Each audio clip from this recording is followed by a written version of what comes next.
तिने का नसेल विरोध केला?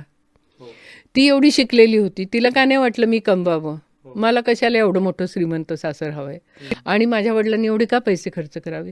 पण आता असं झालंय की मुलींना समता स्वातंत्र्य हवंय, पण त्यांना त्याची किंमत जी द्यायची आहे ना, ती किंमत फारशी द्यायला नको आहे. कारण ती किंमत देत असताना एक जे तुम्ही समर्थ असायला लागतं, कुठेतरी निर्भय असायला लागतं, ते आपल्या शिक्षण व्यवस्थेत सुद्धा नाही. कारण इथे बघा ना, ती MBBS झालेली, पण ती का नाही पायावर उभी राहण्याच्या मानसिकतेतून आली?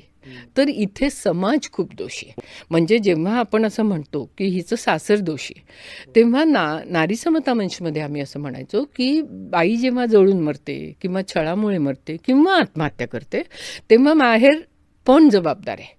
कारण जनरली मुली सांगतात की मला सासरी त्रास होतोय, आणि असं सांगितलं की मुलगी माहेरी येते, 7-8 दिवस ठेवून घेतलं जातं आणि मग म्हणतं आम्ही बोललोय नवऱ्याशी, आम्ही बोललोय सासूशी, आता नाही काही होणार, आता नाही तुला ते त्रास देणार, आणि असं म्हणून तिला परत पाठवलं जातं. आणि म्हणून आम्ही म्हणतो की या मृत्यूला जसं सासर जबाबदार आहे तसं माहेर पण जबाबदार.